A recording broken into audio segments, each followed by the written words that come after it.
인생에서 가장 아름다운 순간은 누군가의 엄마, 누군가의 아내, 누군가의 이웃이 되는 순간입니다. 오늘 저는 제 인생이 완전히 뒤집혔던 순간을 고백하려 합니다. 22살 트빌리시에서 서울행 비행기에 올랐을 때만 해도 저는 한국을 단지 경유지로만 생각했습니다. 모델의 꿈을 위해 잠깐 거쳐갈 곳, 그 이상도 이하도 아니었죠. 하지만 인천공항에 내린 지 1년도 안 돼서 저는 한 남자의 아이를 뱃속에 품고 있었습니다. 손이 떨렸습니다. 심장이 내려앉았습니다. 조지아 부모님께 전화를 걸 때마다 숨을 삼켜야 했습니다. 당신이라면 22살의 낯선 나라에서 혼자 아이를 낳을 수 있겠습니까? 본 영상은 스토리를 재구성한 이야기입니다. 구독과 좋아요는 구독자님께 행운을 드립니다. 어디서 시청하고 계신지 지역을 댓글로 남겨주세요. 저는 조지아 트빌리시 외곽의 작은 마을에서 태어났습니다. 7남매 중 6째였죠. 오빠 3, 언니 2, 그리고 저 아래로 남동생 하나가 더 있었습니다. 집은 늘 시끌벅적했습니다. 아침마다 화장실 앞에서 줄을 서야 했고 밥상 앞에서는 누가 더 빨리 먹는지 경쟁이 벌어졌습니다. 저는 그런 소란이 싫지 않았습니다. 오히려 좋았습니다. 사람이 많다는 건 외롭지 않다는 뜻이니까요. 아버지는 마을에서 트럭을 몰았습니다. 물건을 실어 나르는 일이었죠. 어머니는 집에서 빵을 구워 장에 내다 팔았습니다. 가난했지만 배고프지는 않았습니다. 어머니는 항상 말씀하셨습니다. 나티야, 너도 언젠가 아이를 많이 낳아라. 혼자 사는 것만큼 슬픈 일은 없단다. 그 말이 제 가슴에 박혔습니다. 저도 언젠가 7명의 아이를 낳아 어머니처럼 북적이는 집을 꾸리고 싶다고 생각했습니다. 그게 제 꿈이었습니다. 하지만 18살이 되자 또 다른 꿈이 생겼습니다. 마을을 벗어나고 싶었습니다. 트빌리시 시내로 가서 제대로 된 일을 해보고 싶었습니다. 키가 컸고 사람들은 제 외모를 칭찬했습니다. 그래서 저는 모델이 되기로 마음먹었습니다. 21살 저는 트빌리시의 작은 모델 학원에 등록했습니다. 학비는 오빠들이 모아준 돈으로 냈습니다. 처음엔 신기했습니다. 거울 앞에서 걷는 법을 배우고 표정을 만드는 연습을 했습니다. 하지만 반년쯤 지나자 한계가 보이기 시작했습니다. 조지아에서는 기회가 없었습니다. 제대로 된 패션쇼도 에이전시도 없었습니다. 그때 학원 선생님이 한국을 추천했습니다. 나티야, 한국은 지금 뜨고 있어. K-팝, K-뷰티 다 유명하잖아. 거기 가서 배워봐. 저는 솔직히 한국에 대해 아는 게 없었습니다. 그냥 먼 나라, 아시아 어딘가에 있는 작은 나라 정도로만 생각했습니다. 하지만 선생님 말을 듣고 나니 궁금해졌습니다. 인터넷에서 검색을 시작했습니다. 서울의 야경 사진이 나왔습니다. 반짝이는 빌딩들, 화려한 거리, 젊은 사람들로 가득한 명동거리. 멋있어 보였습니다. 동시에 조금 차가워 보이기도 했습니다. 사람들 표정이 무뚝뚝했습니다. 웃는 사진보다 무표정한 사진이 더 많았습니다. 저는 생각했습니다. 한국 사람들은 차가울 것 같아. 개인주의적이겠지. 가족보다 일을 더 중요하게 생각하는 사람들일 거야. 그래도 괜찮았습니다. 어차피 오래 있을 생각은 없었으니까요. 1년 정도 배우고 경험 쌓고 다시 조지아로 돌아올 계획이었습니다. 그리고 조지아에서 좋은 남자 만나서 아이 7명 낳아서 어머니처럼 사는 거죠. 그게 제 계획이었습니다. 부모님께 말씀드렸을 때 어머니는 울었습니다. 나티야, 너 혼자 어떻게 그 먼 곳까지 가니? 아버지는 아무 말 없이 고개만 끄덕였습니다. 오빠들은 돈을 모아줬습니다. 언니들은 겨울옷을 챙겨줬습니다. 막내 동생은 제 손을 붙잡고 놓지 않았습니다. 누나, 꼭 돌아와. 약속해. 저는 약속했습니다. 금방 올게. 1년만 있다 올게. 그렇게 저는 22살에 한국행 비행기에 올랐습니다. 가방 하나, 꿈 하나 들고서요. 인천공항에 도착한 순간 저는 압도당했습니다. 사람이 너무 많았습니다. 모두 빠르게 움직였습니다. 아무도 제게 관심이 없었습니다. 트빌리시에서는 길에서 사람을 만나면 눈인사라도 했는데 여기는 달랐습니다. 모두 핸드폰만 보며 걸었습니다. 저는 짐을 들고 공항 밖으로 나왔습니다. 학원에서 연결해준 기숙사로 가야 했습니다. 택시를 타려고 손을 들었지만 몇 대가 그냥 지나갔습니다. 외국인이라 그런가 싶었습니다. 겨우 택시를 잡아 타고 주소를 보여줬습니다. 기사님은 한마디도 하지 않았습니다. 라디오만 틀어놓고 묵묵히 운전만 했습니다. 저는 창밖을 봤습니다. 고층 빌딩들이 빽빽하게 들어서 있었습니다. 사람들은 횡단보도를 건너면서도 핸드폰을 봤습니다. 편의점 불빛은 밤새 켜져 있었습니다. 여기는 사람이 쉴 틈이 없는 곳이구나. 그런 생각이 들었습니다. 기숙사는 서울 외곽의 작은 건물이었습니다. 방은 좁았습니다. 침대 하나, 책상 하나, 작은 옷장 하나가 전부였습니다. 하지만 깨끗했습니다. 저는 짐을 풀고 침대에 누웠습니다. 천장을 보며 생각했습니다. 1년만 버티자. 그리고 집으로 돌아가자. 다음 날부터 학원 수업이 시작됐습니다. 워킹 연습, 포즈 연습, 사진 촬영 기초. 선생님들은 친절했지만 학생들은 차가웠습니다. 서로 경쟁 상대였으니까요. 점심시간에도 각자 먹었습니다. 조지아에서는 밥을 함께 먹으면서 이야기를 나눴는데 여기는 달랐습니다. 모두 혼자 먹고 혼자 스마트폰만 봤습니다. 저는 외로웠습니다. 일주일이 지나고 한 달이 지나도 친구가 생기지 않았습니다. 한국어도 서툴렀고 문화도 달랐습니다. 그러던 어느 날 학원 사무실에서 아르바이트 공고를 봤습니다. 건설 현장 통역 아르바이트 구함. 러시아어 가능자 우대. 저는 러시아어를 할 줄 알았습니다. 조지아에서는 러시아어가 제2외국어였으니까요. 돈도 필요했습니다. 학원비만으로도 빠듯했고 생활비도 모자랐습니다. 저는 전화를 걸었습니다. 며칠 뒤 저는 서울 외곽의 한 건설 현장에 도착했습니다. 큰 아파트 공사 현장이었습니다. 크레인이 돌아가고 트럭이 드나들고 인부들이 분주하게 움직였습니다. 현장 사무실로 들어가자 한 남자가 저를 맞았습니다. 나티 아시죠? 박도연입니다. 여기 현장 소장이에요. 그가 명함을 건넸습니다. 40살쯤 돼 보였습니다. 키는 크지 않았지만 어깨가 넓었습니다. 얼굴은 무뚝뚝했고 말투는 딱딱했습니다. 일은 간단해요. 우즈베키스탄에서 온 인부들이 있는데 한국어가 안 통해서 소통이 안 돼요. 나티아 씨가 러시아어로 통역만 해주면 돼요. 어렵지 않아요. 저는 고개를 끄덕였습니다. 네, 할 수 있어요. 박도연은 고개를 끄덕이고는 현장으로 저를 데려갔습니다. 그곳에는 30명쯤 되는 외국인 인부들이 있었습니다. 우즈베키스탄, 카자흐스탄, 키르기스스탄에서 온 사람들이었습니다. 저는 박도연의 말을 러시아어로 통역했습니다. 오늘은 3동 지하주차장 철근 작업입니다. 안전모 착용 필수, 안전화 확인하세요. 인부들이 고개를 끄덕였습니다. 일은 생각보다 쉬웠습니다. 박도연이 지시를 내리면 저는 그걸 러시아어로 전달하면 됐습니다. 하지만 박도연이라는 사람은 특이했습니다. 말이 거의 없었습니다. 필요한 말만 했습니다. 웃지도 않았습니다. 점심시간에도 혼자 먹었습니다. 저는 궁금했습니다. 저 사람은 왜 저렇게 무뚝뚝할까? 일을 시작한 지 한 달쯤 지났을 때였습니다. 현장에서 작은 사고가 났습니다. 우즈베키스탄 인부 한 명이 철근에 손을 베었습니다. 깊지는 않았지만 피가 났습니다. 저는 급히 박도연에게 알렸습니다. 소장님, 인부 한 명이 다쳤어요. 박도연은 즉시 달려왔습니다. 상처를 확인하더니 곧바로 구급상자를 가져왔습니다. 소독약을 바르고 붕대를 감아줬습니다. 그리고 인부에게 물었습니다. 병원 가야 할 것 같아요? 저는 통역했고 인부는 고개를 저었습니다. 괜찮아요. 이 정도는 괜찮아요. 하지만 박도연은 단호했습니다. 아니에요. 병원 가야 해요. 상처가 깊으면 봉합해야 해요. 그리고는 직접 인부를 차에 태워 병원으로 데려갔습니다. 저도 통역을 위해 동행했습니다. 병원에서 의사는 말했습니다. 봉합까지는 안 해도 되지만 파상풍 주사는 맞아야 합니다.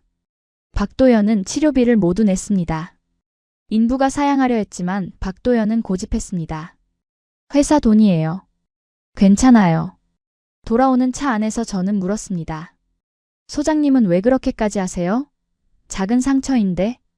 박도연은 핸들을 잡은 채 대답했습니다. 작은 상처도 감염되면 큰일 나요. 사람 목숨이 달린 일인데 작다고 무시할 수 없어요. 저는 조금 놀랐습니다. 겉으로는 무뚝뚝해 보였지만 속은 따뜻한 사람이었습니다. 하지만 며칠 뒤 저는 박도연과 크게 싸웠습니다. 그날 현장에서 인부들이 작업 속도가 느리다는 이유로 한국인 감독에게 욕을 들었습니다. 감독은 소리를 질렀습니다. 이것들이 뭐 하는 거야? 이 속도로 하면 언제 끝나? 빨리 안 해. 저는 통역을 하다가 화가 났습니다. 인부들은 최선을 다하고 있었습니다. 느린 게 아니라 안전하게 하고 있었을 뿐이었습니다. 저는 박도연에게 말했습니다. 소장님, 감독님이 너무 심하게 말씀하세요. 인부들도 사람이에요. 박도연은 잠시 저를 보더니 말했습니다. 현장이 원래 그래요. 소리 지르는 게 이상한 게 아니에요. 저는 참지 못했습니다. 이상하지 않다고요? 사람을 사람으로 안 보는 게 이상하지 않다고요? 박도연의 표정이 굳었습니다. 나티아 씨, 여기는 한국이에요. 한국 현장 문화를 이해해야 해요. 저는 웃었습니다. 비웃는 웃음이었습니다. 그래서요? 한국 문화니까 사람을 함부로 대해도 된다는 거예요? 박도연은 아무 말도 하지 않았습니다. 저는 그날 일을 마치고 집으로 돌아오며 생각했습니다. 역시 한국은 차가운 나라야. 사람보다 일이 먼저인 나라야. 그날 밤 저는 부모님께 전화를 걸었습니다. 어머니 목소리가 들렸습니다. 나티야, 잘 지내니? 저는 울컥했습니다. 엄마, 저 힘들어요. 여기 사람들 너무 차가워요. 어머니는 한숨을 쉬었습니다. 그럼 돌아오렴. 무리하지 마. 하지만 저는 고개를 저었습니다. 아니요. 조금만 더 버티게요. 자존심이었습니다. 1년도 안 돼서 포기하고 싶지 않았습니다. 며칠 뒤 박도연이 저를 불렀습니다. 나티아 씨, 잠깐 얘기 좀 해요. 저는 마지못해 따라갔습니다. 현장 사무실에서 박도연은 커피를 한 잔 건넸습니다. 지난번에 제가 말을 잘못했어요. 나티아 씨 말이 맞아요. 사람을 함부로 대하면 안 되죠. 저는 놀랐습니다. 사과할 줄 몰랐던 사람이었는데 사과를 하고 있었습니다. 박도연은 계속 말했습니다. 저도 처음엔 현장이 싫었어요. 소리 지르고 욕하고 그런 거 다 싫었어요. 하지만 시간이 지나면서 익숙해졌어요. 그게 문제였던 것 같아요. 저는 커피를 마시며 물었습니다. 그럼 왜 이 일을 하세요? 박도연은 창밖을 보며 대답했습니다. 책임 때문이에요. 제가 이 현장을 책임지고 있으니까요. 인부들 안전도, 공사 진행도 다 제 책임이에요. 저는 그를 다시 보게 됐습니다. 무뚝뚝하고 차가워 보였지만 그는 책임감이 강한 사람이었습니다. 그 뒤로 박도연은 조금씩 변했습니다. 감독이 인부들에게 소리를 지르면 박도연이 먼저 나섰습니다. 소리 지르지 말고 차근차근 설명해 주세요. 현장 분위기가 조금씩 바뀌었습니다. 저도 박도연을 다시 보기 시작했습니다. 어느 날 퇴근 후 박도연이 물었습니다. 나티아 씨, 저녁 먹었어요? 저는 고개를 저었습니다. 아니요. 같이 먹을래요? 제가 아는 식당이 있어요. 저는 잠시 망설이다가 고개를 끄덕였습니다. 박도연이 데려간 곳은 작은 한식당이었습니다. 김치찌개와 밥이 나왔습니다. 저는 처음 먹어보는 음식이었습니다. 맵지만 맛있었습니다. 박도연이 물었습니다. 한국 음식 괜찮아요? 저는 고개를 끄덕였습니다. 네, 맛있어요. 박도연은 미소를 지었습니다. 처음 보는 표정이었습니다. 그날 저녁 우리는 많은 이야기를 나눴습니다. 박도연은 자신의 이야기를 들려줬습니다. 저는 원래 대학을 다녔어요. 건축학과였죠. 하지만 아버지 사업이 망하면서 학교를 그만뒀어요. 그리고 현장에 들어왔어요. 저는 조용히 들었습니다. 처음엔 힘들었어요. 대학 친구들은 다 졸업하고 좋은 회사 다니는데 저는 현장에서 일하고 있었으니까요. 하지만 시간이 지나면서 깨달았어요. 이 일도 중요한 일이라는 걸요. 저는 고개를 끄덕였습니다. 저도 비슷해요. 조지아에서는 모델이 되고 싶었는데 여기 와서 통역 일을 하고 있잖아요. 처음엔 좌절했는데 요즘은 이 일도 나쁘지 않다고 생각해요. 박도연은 저를 보며 말했습니다. 나티아 씨는 강한 사람이에요. 저는 웃었습니다. 강하지 않아요. 그냥 버티고 있을 뿐이에요.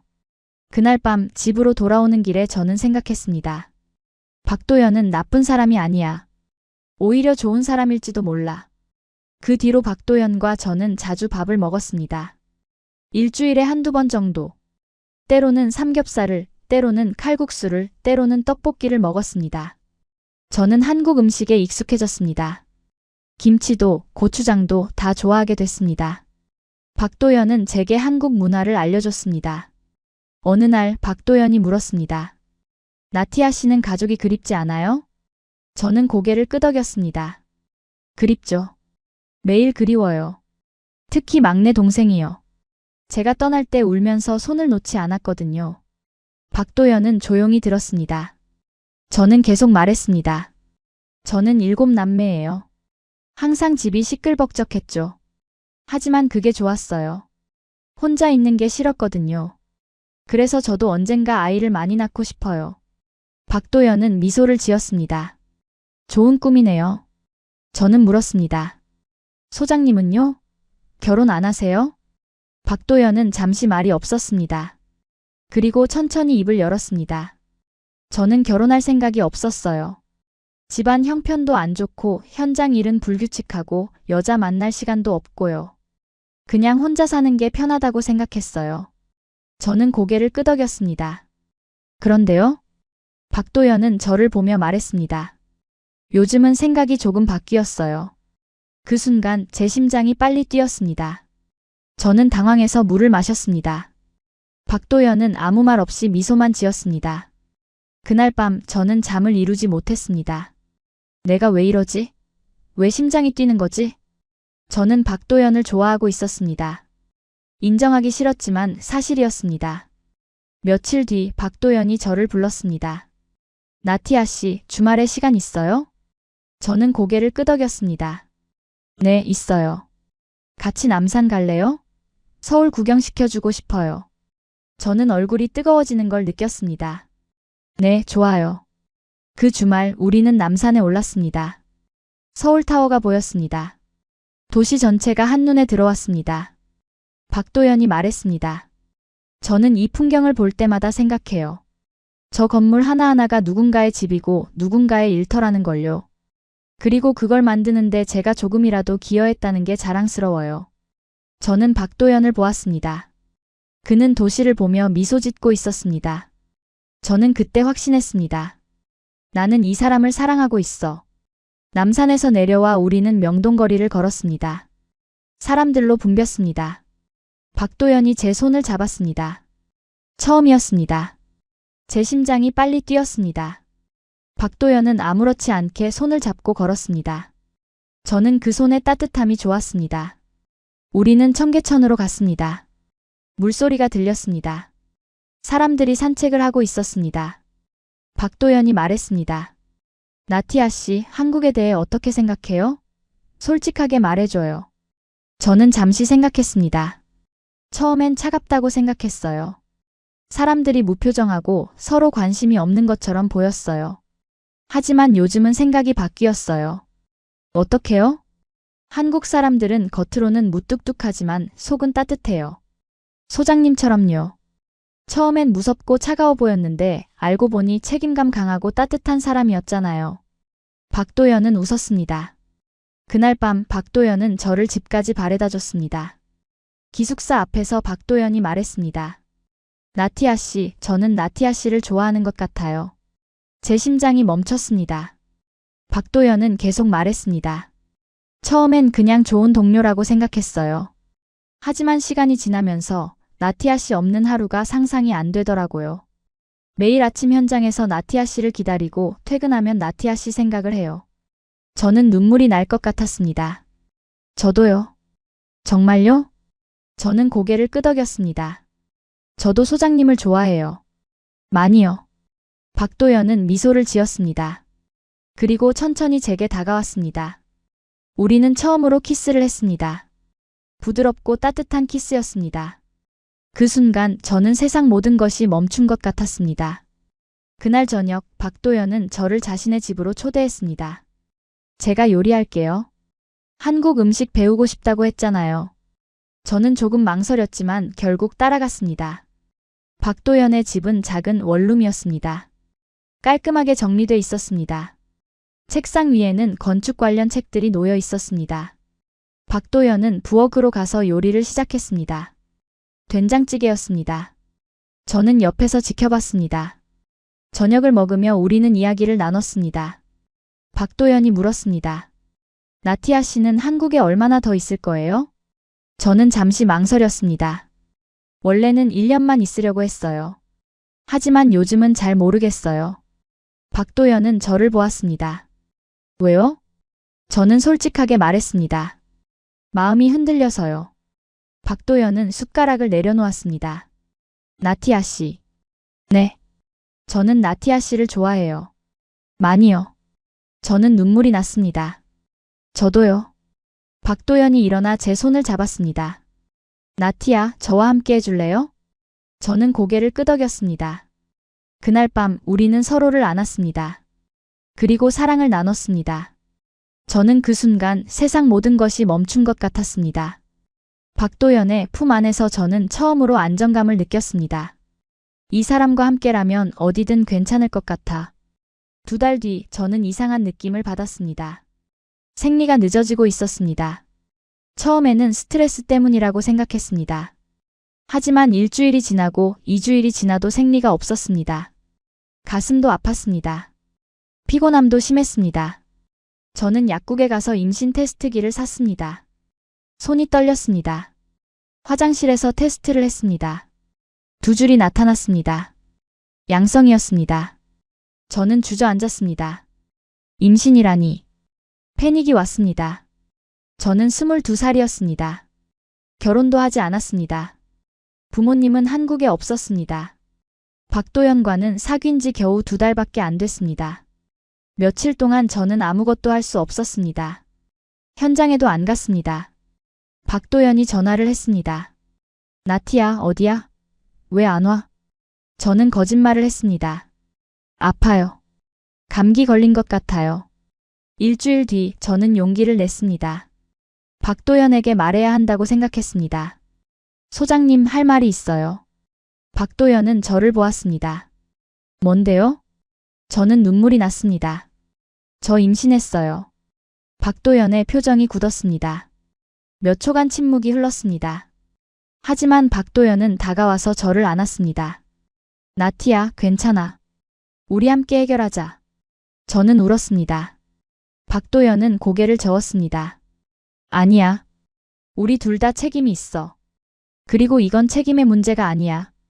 우리 아이야. 저는 박도연을 보았습니다. 그는 미소를 짓고 있었습니다. 나티야, 나와 결혼해 줄래? 저는 고개를 끄덕였습니다. 네. 저는 조지아 부모님께 전화를 걸었습니다. 손이 떨렸습니다. 어머니 목소리가 들렸습니다. 나티야, 잘 지내니? 저는 숨을 깊이 들이마셨습니다. 엄마, 할 말이 있어요. 뭔데? 저 임신했어요. 전화기 너머로 침묵이 흘렀습니다. 그리고 어머니의 비명이 들렸습니다. 뭐라고? 임신? 누구 아이야? 저는 말했습니다. 한국 남자예요. 박도연이라는 사람이에요. 좋은 사람이에요. 저는 그 사람과 결혼할 거예요. 어머니는 울기 시작했습니다. 나티야, 너 미쳤니? 한국 남자. 너 조지아로 돌아와야 해. 아버지가 전화를 받았습니다. 나티야, 아빠다. 지금 당장 집으로 돌아와. 저는 고개를 저었습니다. 아빠, 저는 한국에 남을 거예요. 안 돼. 너는 우리 딸이야. 조지아로 돌아와서 아이를 낳아야 해. 저는 눈물을 흘리며 말했습니다. 아빠, 저는 이미 결정했어요. 저는 박도연과 함께 한국에서 아이를 낳을 거예요. 아버지는 화를 냈습니다. 그 남자가 뭔데? 우리 딸을 임신시키고 책임질 거라고 장담할 수 있어? 저는 말했습니다. 네, 책임질 거예요. 저를 믿어주세요. 어머니가 다시 전화를 받았습니다. 나티야, 그 남자 나이가 몇이야? 39이요. 뭐, 너보다 17살이나 많잖아. 저는 대답했습니다. 나이는 중요하지 않아요. 그 사람은 저를 사랑해요. 하지만 부모님은 받아들이지 못했습니다. 전화는 결국 끊어졌습니다. 저는 울었습니다. 박도연이 저를 안았습니다. 괜찮아. 시간이 지나면 이해하실 거야. 하지만 시간이 지나도 부모님은 이해하지 못했습니다. 오빠들도 전화를 걸어왔습니다. 나티야, 너 정신 차려. 한국 남자가 널 버릴 거야. 나티야, 지금이라도 늦지 않았어. 돌아와. 저는 모두 거절했습니다. 저는 박도연을 믿어요. 그리고 한국에서 아이를 낳을 거예요. 그 결정은 쉽지 않았습니다. 가족과의 단절을 의미했으니까요. 하지만 저는 확신했습니다. 박도연은 나를 버리지 않을 거야. 박도연과 저는 결혼 등록을 했습니다. 작은 구청에서 간단하게 진행했습니다. 증인은 현장 동료 2명이었습니다. 화려한 결혼식은 없었습니다. 하지만 저는 행복했습니다. 박도연은 제게 반지를 끼워주며 말했습니다. 나티야, 평생 책임질래. 저는 눈물을 흘리며 고개를 끄덕였습니다. 우리는 작은 아파트를 얻었습니다. 서울 외곽의 투룸이었습니다. 크지 않았지만 우리에게는 충분했습니다. 박도연은 아기 방을 꾸미기 시작했습니다. 아기 침대를 조립하고 벽에 파스텔톤 벽지를 발랐습니다. 저는 옆에서 지켜보며 미소를 지었습니다. 이 사람은 정말 좋은 아빠가 될 거야. 임신 3개월이 됐을 때 저는 입덧이 심했습니다. 아침마다 토했습니다. 아무것도 먹을 수가 없었습니다. 박도연은 병원에 데려갔습니다. 의사 선생님은 수액을 처방했습니다. 박도연은 옆에서 제 손을 잡아줬습니다. 병원 검진을 받으러 갔습니다. 의사 선생님은 친절했습니다. 아기가 건강해요. 순조롭게 자라고 있어요. 초음파 사진을 받았습니다. 작은 생명이 제 뱃속에서 자라고 있었습니다. 저는 울컥했습니다. 의사 선생님이 물었습니다.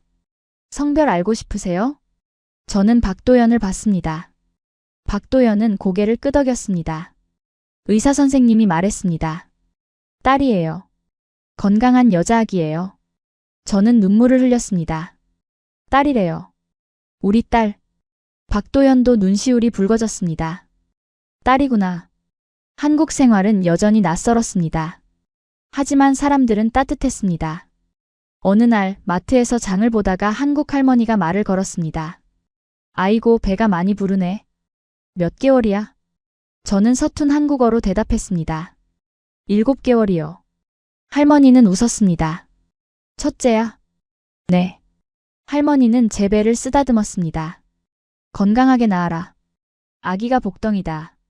저는 고마웠습니다. 할머니는 계속 말했습니다.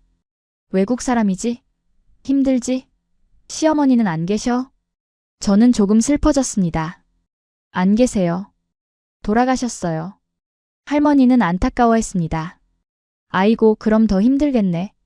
그래도 괜찮아. 여기 한국 사람들이 다 도와줄 거야. 우리는 가족이나 마찬가지야. 저는 눈물이 날 뻔했습니다. 어느 날 아파트 옆집 아주머니가 반찬을 갖다 주었습니다. 외국 사람이라 힘들지?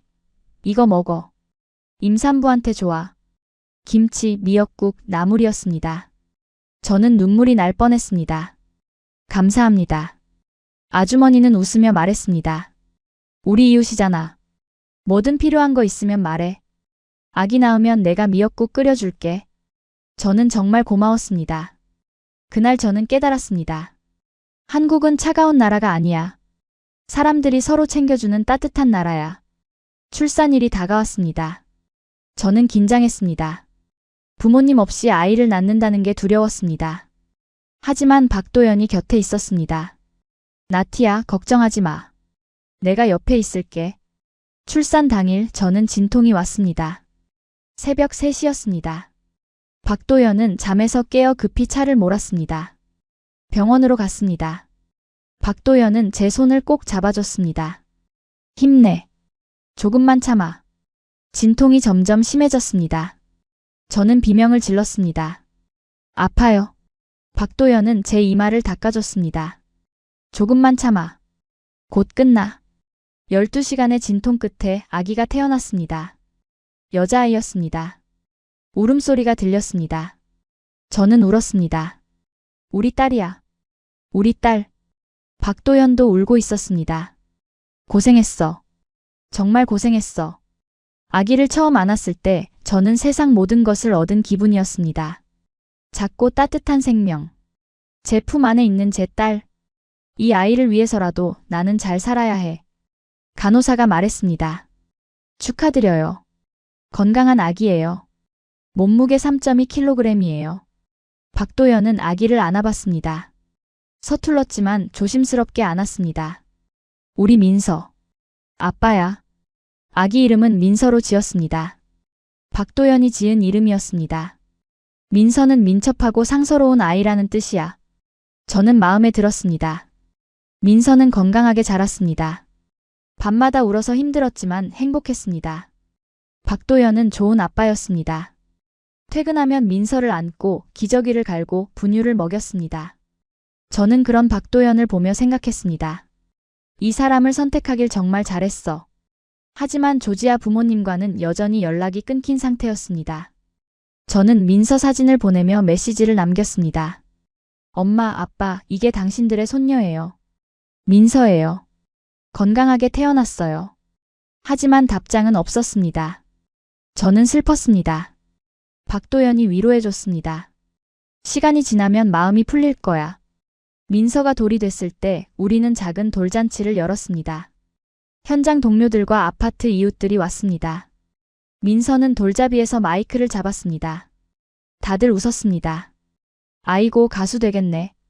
그날 저녁 조지아에서 전화가 왔습니다. 어머니였습니다. 나티야. 엄마. 어머니는 울고 있었습니다. 미안해. 엄마가 너무 고집부렸어. 민서 사진 봤어. 정말 예쁘더라. 저도 울었습니다. 엄마, 보고 싶어요. 나도 보고 싶어. 언제 조지아에 올 수 있니? 저는 박도연을 보았습니다. 박도연은 고개를 끄덕였습니다. 곧 갈게요. 민서 보여드릴게요. 그 후로 부모님과 연락이 다시 이어졌습니다. 오빠들도 언니들도 동생도 모두 축하 메시지를 보냈습니다. 저는 안도했습니다. 가족이 다시 돌아왔어. 민서가 3살이 되던 해 저는 다시 임신했습니다. 이번에는 아들이었습니다. 이름은 준호로 지었습니다. 박도연은 더 바빠졌습니다. 두 아이를 키우는 건 쉽지 않았습니다. 하지만 행복했습니다. 저는 한국어도 늘었습니다. 이제는 일상 대화에 문제가 없었습니다. 아이들은 한국어와 조지아어를 섞어서 썼습니다. 저는 집에서 조지아어로 말했고 박도연은 한국어로 말했습니다. 아이들은 두 언어를 자연스럽게 배웠습니다. 민서가 4살, 준호가 1살이 되던 해 우리는 조지아를 방문했습니다. 10년 만에 귀향이었습니다. 트빌리시 공항에 도착했을 때 부모님이 나와 계셨습니다. 어머니는 저를 보자마자 울었습니다. 나티야. 저도 울었습니다. 엄마. 우리는 오랫동안 안고 울었습니다. 아버지는 민서와 준호를 안아 올렸습니다. 우리 손주들이구나. 어쩜 이렇게 예쁘니. 오빠들과 언니들도 모두 나왔습니다. 집은 여전히 북적였습니다. 저는 그 소란이 그리웠다는 걸 깨달았습니다. 일주일 동안 조지아에 머물렀습니다. 어머니는 제가 좋아하던 음식을 만들어 주었습니다. 하차푸리, 흰칼리, 차오빌리. 저는 눈물을 흘리며 먹었습니다. 엄마, 너무 맛있어요. 어머니는 웃었습니다. 한국 음식만 먹어서 우리 음식 잊었을 줄 알았어. 저는 고개를 저었습니다. 안 잊었어요. 평생 안 잊을 거예요. 어느 날 어머니가 물었습니다. 나티야, 한국 생활은 어때? 힘들지 않니? 저는 대답했습니다. 처음엔 힘들었어요. 낯설고 외롭고 차갑게 느껴졌어요. 하지만 시간이 지나면서 알았어요. 한국은 따뜻한 나라라는 걸요. 어머니는 고개를 끄덕였습니다. 박도연이라는 사람 잘 만난 것 같구나. 저는 미소를 지었습니다. 네, 정말 잘 만났어요. 조지아를 떠나기 전날 밤 아버지가 저를 불렀습니다. 나티야, 미안하다. 처음에 반대해서. 저는 고개를 저었습니다. 아니에요, 아빠. 이해해요. 아버지는 계속 말했습니다. 너는 우리 딸이야. 항상 사랑한다. 한국에서 행복하게 살아라. 저는 울었습니다. 네, 아빠. 행복하게 살게요. 한국으로 돌아왔을 때 저는 확신했습니다. 나는 2개의 고향을 가진 사람이야. 조지아와 한국. 둘 다 내 집이야. 그 후로 우리는 5명의 아이를 더 낳았습니다. 민서, 준호, 그리고 5명. 총 7명의 아이. 제 어린 시절 꿈이 이루어졌습니다. 사람들은 물었습니다. 7명이나 키우는 게 힘들지 않아요? 저는 웃으며 대답했습니다. 힘들죠. 하지만 행복해요. 박도연은 여전히 현장 소장이었습니다. 하지만 이제는 더 큰 프로젝트를 맡았습니다. 회사에서도 인정받았습니다. 아이들은 건강하게 자랐습니다. 민서는 이제 15살이 되었습니다. 중학생이 되어 공부도 잘하고 동생들도 잘 챙겼습니다. 준호는 12살이 되어 축구를 좋아하게 되었습니다. 나머지 5명도 각자의 꿈을 키워가고 있었습니다. 어느 날 민서가 물었습니다. 엄마, 왜 한국을 선택했어? 저는 잠시 생각했습니다. 그리고 대답했습니다. 엄마는 처음엔 한국을 잘 몰랐어. 차갑고 개인주의적인 나라라고 생각했지. 하지만 살아보니 달랐어. 한국 사람들은 겉으로는 무뚝뚝해 보이지만 속은 따뜻해. 어려운 사람을 도와주고 가족을 소중히 여기고 책임감이 강해. 그리고 무엇보다 엄마는 여기서 아빠를 만났어. 민서는 웃었습니다. 아빠 좋아해? 저는 고개를 끄덕였습니다. 응, 너무 좋아해. 박도연이 뒤에서 나타났습니다. 나티야, 뭐 하고 있어? 저는 웃었습니다. 민서랑 이야기 중이야. 박도연은 제 어깨에 손을 얹었습니다. 고생 많아. 저는 박도연을 보았습니다. 주름이 조금 늘었지만 여전히 멋있었습니다. 고생은 무슨? 행복한데? 저는 지금도 가끔 생각합니다. 만약 그때 한국에 오지 않았다면 어땠을까? 아마도 조지아에서 다른 남자를 만나고 다른 삶을 살았겠죠. 하지만 지금의 삶만큼 행복하지는 않았을 거예요. 한국에서 저는 사랑을 배웠습니다. 책임을 배웠습니다. 가족의 의미를 배웠습니다. 그리고 무엇보다 따뜻함을 배웠습니다. 겉으로는 차가워 보이지만 속은 뜨거운 한국 사람들의 마음을 배웠습니다. 어느 날 막내가 물었습니다. 엄마, 조지아 가고 싶어? 저는 대답했습니다. 가끔은 그래. 하지만 엄마의 집은 여기야. 한국이야. 너희가 있는 곳이 엄마의 집이야. 막내는 웃으며 제 품에 안겼습니다. 저는 아이를 안으며 생각했습니다. 나는 정말 행복한 사람이야. 7 남매 속에서 자란 조지아 소녀가 이제는 7 아이의 엄마가 되었습니다. 한국에서요. 처음엔 낯설고 두려웠던 이 나라가 이제는 제 고향이 되었습니다. 박도연이라는 남자를 만나 7 아이를 낳고 행복한 가정을 꾸렸습니다. 사람들은 가끔 저에게 물어봅니다. 후회하지 않아요? 조지아에서 평범하게 살 수도 있었잖아요. 저는 항상 같은 대답을 합니다. 후회? 단 한 번도 해본 적 없어요. 한국을 선택한 건 제 인생 최고의 결정이었어요. 그리고 그건 진심입니다. 한국은 저에게 새로운 삶을 주었습니다. 새로운 가족을 주었습니다. 새로운 꿈을 주었습니다. 저는 이제 한국 사람도 아니고 조지아 사람도 아닙니다. 저는 두 나라를 모두 사랑하는 사람입니다. 그리고 무엇보다 7 아이의 엄마이자 박도연의 아내입니다. 그것만으로도 충분합니다. 저는 오늘도 아침에 일어나 아이들을 깨우고 아침밥을 준비하고 박도연을 배웅합니다. 평범한 하루입니다. 하지만 그 평범함 속에 행복이 있습니다. 저는 이제 압니다. 행복은 멀리 있지 않습니다. 바로 지금 이 순간 이 집 안에 있습니다.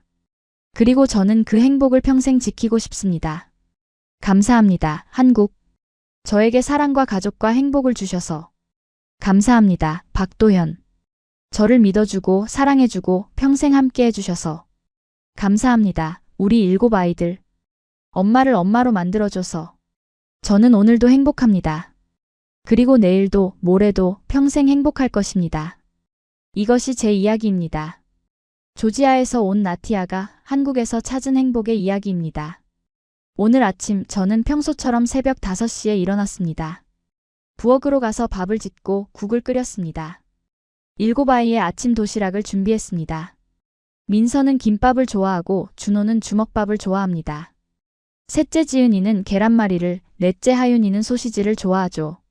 5째 서준이, 6째 예린이, 막내 도유리는 아직 어려서 유치원 간식만 챙기면 됩니다. 저는 이 시간이 좋습니다. 조용한 새벽, 가족을 위해 음식을 준비하는 이 시간이요. 어머니가 7남매를 위해 새벽마다 빵을 굽던 그 모습이 떠오릅니다. 이제 저도 어머니가 되었구나 하는 생각이 듭니다. 박도연은 6시에 일어나 샤워를 합니다. 현장 출근 준비를 하죠. 저는 그에게 아침밥을 차려줍니다. 된장찌개, 김치, 계란 후라이, 그리고 따뜻한 밥. 박도연은 묵묵히 밥을 먹습니다. 말은 많지 않지만 가끔 저를 보며 미소를 짓습니다. 그 미소 하나면 충분합니다. 저는 그 미소가 고맙다는 뜻이라는 걸 압니다. 사랑한다는 뜻이라는 걸 압니다. 아이들이 하나씩 일어납니다. 민서가 제일 먼저 일어나 동생들을 깨웁니다. 준호야, 일어나. 학교 늦겠어. 지은아, 세수해야지. 민서는 제 분신 같은 아이입니다. 똑 부러지고 책임감 강하고 동생들을 잘 챙깁니다. 가끔 민서를 보면 제 어린 시절이 떠오릅니다. 조지아에서 막내 동생을 챙기던 제 모습이요. 민서에게 물은 적이 있습니다. 민서야, 동생들 많아서 힘들지 않니? 민서는 고개를 저었습니다. 아니요, 엄마. 저는 좋아요. 혼자 있는 것보다 시끌벅적한 게 좋아요. 그 말을 듣고 저는 울컥했습니다. 제가 어릴 때 했던 말과 똑같았으니까요. 준호는 축구를 좋아합니다. 학교 축구부에 들어가 매일 연습을 합니다. 땀을 뻘뻘 흘리며 집에 돌아오지만 표정은 늘 밝습니다. 엄마, 오늘 골 넣었어요. 저는 준호를 안아줍니다. 우리 아들 정말 잘했어. 준호는 박도연을 많이 닮았습니다. 말은 적지만 목표를 향해 묵묵히 나아가는 모습이요. 지은이는 예술을 좋아합니다. 집 곳곳에 지은이가 그린 그림이 붙어 있습니다. 가족 그림, 우리 집 그림, 한국 풍경 그림. 어느 날 지은이가 물었습니다. 엄마, 조지아는 어때요? 저는 지은이에게 조지아 사진을 보여줬습니다. 여기가 엄마가 태어난 곳이야. 산이 많고 포도밭이 많고 정말 예쁜 곳이지. 지은이는 눈을 반짝였습니다. 저도 가보고 싶어요. 그래, 언젠가 다 같이 가자. 하윤이는 책을 좋아합니다. 늘 책을 읽습니다. 동화책, 위인전, 과학책 가리지 않고 읽습니다. 어느 날 하윤이가 물었습니다. 엄마, 세종대왕이 누구예요? 저는 하윤이에게 설명해 줬습니다. 한국의 위대한 왕이야. 한글을 만든 분이지. 하윤이는 고개를 끄덕였습니다. 한글 정말 좋아요. 쉬워요.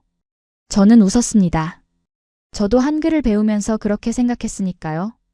서준이, 예린이, 도유리는 아직 어립니다. 유치원에 다니며 친구들과 놉니다.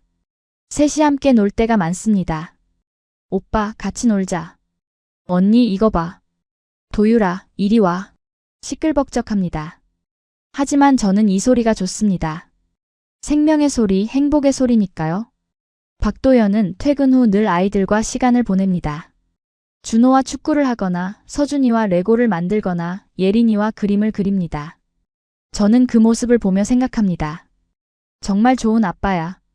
어느 날 박도연이 저에게 물었습니다. 나티야, 후회하지 않아? 나랑 결혼한 거? 저는 웃으며 대답했습니다. 무슨 소리예요? 당신은 제 인생 최고의 선택이에요. 박도연은 제 손을 잡았습니다. 고마워. 나티야, 만나서 정말 행복해. 저도 박도연의 손을 꼭 잡았습니다. 저도요. 우리는 말이 많지 않습니다. 하지만 서로를 이해합니다.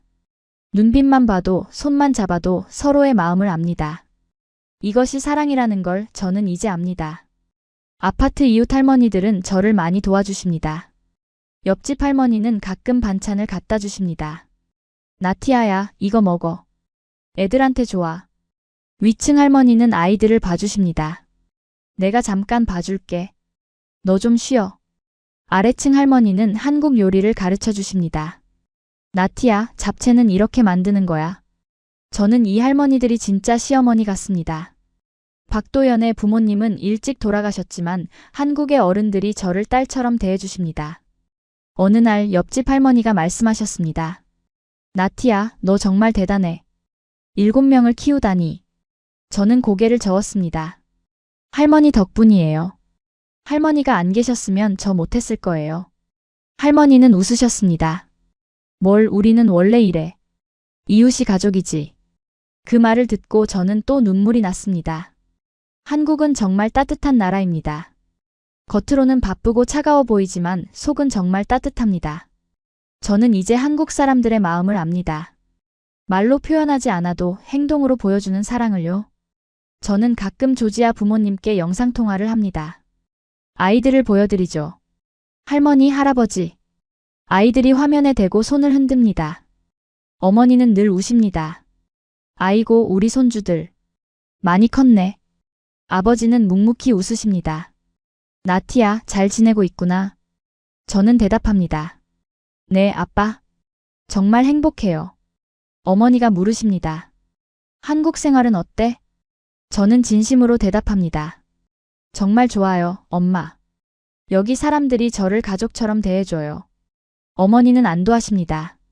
다행이다. 엄마가 너무 걱정했어. 저는 웃습니다. 걱정 마세요. 저 정말 행복해요. 그리고 그건 진심입니다. 저는 한국에서 제 꿈을 이뤘습니다. 7아이를 낳아 북적이는 가정을 꾸리는 것. 그 꿈이 이루어졌습니다. 하지만 그것보다 더 큰 것을 얻었습니다. 사랑을 배웠습니다. 박도연의 사랑, 아이들의 사랑, 이웃들의 사랑을요. 책임을 배웠습니다. 가족을 지키는 것, 아이들을 키우는 것, 그 무게를요. 행복을 배웠습니다. 진짜 행복은 화려한 데 있지 않다는 것을요. 바로 이 평범한 일상 속에 있다는 것을요. 저는 미래가 기대됩니다. 민서가 어른이 되어 어떤 사람이 될지, 준호가 꿈을 이루는 모습이 어떨지, 지은이, 하윤이, 서준이, 예린이, 도유리가 각자의 길을 찾아가는 모습이 어떨지, 저는 그 모든 순간을 함께하고 싶습니다. 그리고 박도연과 함께 늙어가고 싶습니다. 주름이 늘고 머리가 휘어지고 허리가 굽어도요. 손을 잡고 함께 걸어가고 싶습니다. 언젠가 손주들을 보고 싶습니다. 민서가 아이를 낳으면 저도 할머니가 되는 거겠죠. 그때가 되면 저는 민서에게 말해줄 겁니다. 엄마도 너를 낳았을 때 이런 기분이었어. 세상을 다 얻은 기분. 그리고 손주를 안아주겠죠. 할머니가 너를 정말 사랑한단다. 저는 한국이 자랑스럽습니다. 이 나라가 저를 받아줘서요. 외국인인 저를, 아무것도 없던 저를요. 한국은 저에게 기회를 줬습니다. 사랑할 기회, 가정을 꾸릴 기회, 행복해질 기회를요. 저는 한국에 감사합니다. 박도연을 만나게 해줘서요. 7아이를 건강하게 키울 수 있게 해줘서요. 따뜻한 이웃들을 만나게 해줘서요. 안전하고 살기 좋은 환경을 제공해줘서요. 저는 가끔 생각합니다. 만약 제가 한국에 오지 않았다면? 만약 박도연을 만나지 못했다면? 만약 용기를 내지 못하고 조지아로 돌아갔다면? 아마도 지금의 행복은 없었을 겁니다. 그래서 저는 그때의 제 선택이 자랑스럽습니다. 22살, 두려움을 무릅쓰고 한국행 비행기에 올랐던 그 선택이요. 박도연과 결혼하기로 했던 그 선택이요. 한국에서 아이를 낳기로 했던 그 선택이요. 모든 선택이 옳았습니다. 저는 지금 행복하니까요. 오늘 저녁 저는 가족 모두와 함께 밥을 먹었습니다. 7아이가 떠들고 박도연이 웃고 저도 함께 웃었습니다. 테이블은 좁았지만 마음은 넓었습니다. 밥그릇은 작았지만 사랑은 컸습니다. 식사 후 막내 도유리가 제게 안겼습니다. 엄마, 사랑해. 저는 도유리를 안아주었습니다. 엄마도 도유리 사랑해. 정말 많이. 그 순간 저는 깨달았습니다. 이것이 제가 원했던 모든 것이라는 걸요. 화려한 무대도, 큰 집도, 많은 돈도 아닌 바로 이 순간, 이 사랑, 이 행복이요. 밤이 되어 아이들을 재웠습니다. 민서는 자기 방에서, 준호와 지은이는 같이, 하윤이와 서준이는 같이, 예린이와 도유리는 같이 잡니다. 저는 한 방씩 돌며 이불을 덮어줬습니다. 잘 자, 우리 아들. 잘 자, 우리 딸. 아이들의 잠든 얼굴을 보면 마음이 평화로워집니다. 이 아이들이 건강하게 자라주는 것만으로도 감사합니다. 박도연과 함께 침대에 누웠습니다. 박도연이 제 손을 잡았습니다. 오늘도 고생했어. 저는 웃었습니다. 당신도요. 우리는 손을 잡고 누워 있었습니다. 말은 없었지만 마음은 통했습니다. 박도연이 물었습니다. 나티야, 행복해? 저는 고개를 끄덕였습니다. 네, 정말 행복해요. 나도야. 우리는 미소를 지었습니다. 그리고 잠이 들었습니다. 내일도, 모레도, 평생을요. 함께 걸어갈 거라는 믿음 속에서요. 저는 꿈을 꿉니다. 아이들이 모두 훌륭하게 자라는 꿈. 박도연과 백년해로 하는 꿈. 한국에서 평생 행복하게 사는 꿈. 그리고 그 꿈은 이미 이루어지고 있습니다. 매일 조금씩 천천히요. 저는 이제 압니다. 행복은 거창한 데 있지 않다는 것을요. 아침에 일어나 가족 밥을 짓는 것. 아이들 웃음소리를 듣는 것. 박도연과 손을 잡는 것. 이웃과 인사를 나누는 것. 바로 이런 작은 것들이 모여 행복이 된다는 것을요. 감사합니다, 조지아. 저를 낳아주시고 키워주신 부모님. 저에게 가족의 소중함을 가르쳐 주신 것. 감사합니다, 한국. 저를 받아주신 것. 저에게 사랑과 행복을 주신 것. 감사합니다, 박도현. 저를 선택해 주신 것. 평생 함께 해주시는 것. 감사합니다, 7 아이들. 저를 엄마로 만들어준 것. 저에게 사랑을 가르쳐 준 것. 감사합니다, 이웃 할머니들. 저를 딸처럼 대해주신 것. 저를 도와주신 것. 저는 오늘도 감사하며 살아갑니다. 내일도, 모레도, 평생을요. 이것이 조지아 소녀 나티아가 한국에서 찾은 행복입니다. 이것이 제 인생입니다. 그리고 저는 이 인생을 사랑합니다. 진심으로요.